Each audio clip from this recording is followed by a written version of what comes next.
volto um pouquinho para lembrar do contexto das cruzadas, que ali é um momento em que acontecem expedições militares, religiosas, em que a igreja, quando eu falo eu falo a igreja católica, nos referindo nesse momento, que ela utiliza de expedições militares para tentar reconquistar a cidade santa dos muçulmanos. E você percebe que essas relações lá do passado, relações não resolvidas, contextos não resolvidos, faz com que ainda hoje a gente perceba esses rastros de disputas religiosas entre muçulmanos e cristãos.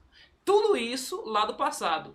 Eu vou dar outro exemplo, para trazer um pouquinho para a nossa atualidade. Se você olha, Ju, o contexto hoje desta guerra que está acontecendo entre Israel e Hamas, se você olhar esse contexto desta guerra que está acontecendo sem um olhar histórico, você não consegue entender. Não dá pra entender nada. Não dá para entender. É por isso que eu coloquei lá no Instagram, e eu costumo dizer que é post-aula, né? Eu faço um carrossel e coloco como post-aula.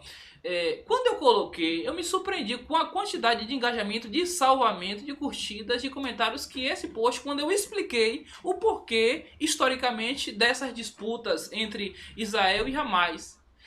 Aí eu achei, olhando assim, as pessoas precisam aprender um pouquinho mais, saber entender um pouquinho da história, porque você só vai compreender porque dessa separação entre Israel e Palestina, Israel e Hamas, se você olhar no contexto histórico, principalmente quando a gente lembra do contexto de domínio, de tomada, de expansão territorial, de trazer o seu domínio territorial de volta, quando a gente fala de Jerusalém. Ou seja, é uma disputa territorial por Jerusalém. No fundo é isso.